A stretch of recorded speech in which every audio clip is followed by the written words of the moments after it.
来看这几天啊，这北部、东北部雨是落袂停，加在这花莲光复乡灾区内雨是无介大阵，无去影响到家园中肯的工课。灾后到呾拄好满一个月的时间啊，这花莲光复乡雨悬到什么款的程度？咱来看台记者郭碧君甲林坤明伫现场的报道。 受低压带甲东北季风的影响，这几天北部甲东部地区拢有可能会落大雨。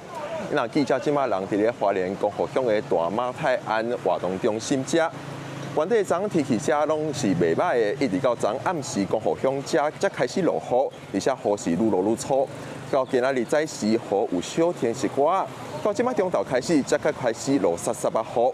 但是气象署估计，这阵啊，光复乡遮可能会落局部大雨，要是需要意。因若咱嘛访问到在地船长，甲咱说明天气对因救灾有造成什么款的影响，来看伊的讲法。即马目前的状况还佫可以啦，假落较大雨落一天安尔，较大雨，等于讲风台还是无吼，落较大雨。所以过来算袂歹啊。哎呀，所以讲较稳定啦。一般厝楼变好啊啦，就是重点是机械。机械哦。机械对厝边迄个土堆啊。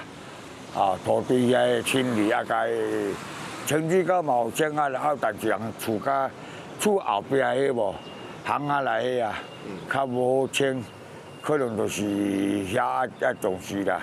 当地民众也表示，即马街仔路人家厝拢差不多清理好势啊，所落来需要大家斗相共的，是有一寡人人家厝内底后期的状况需要拆除，也是需要看水电，这拢需要志工来斗相共。 因若就惊天气歹会造成灾害，来自全台的志工为10月开始拢袂使入来光复乡遮，所以这礼拜到呾光复乡的街仔路拢无看到志工。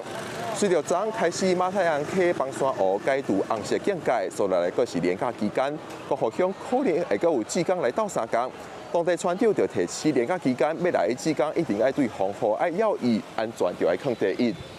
以上是公视台记者郭碧君、林坤明来自花莲光复乡的连线报道。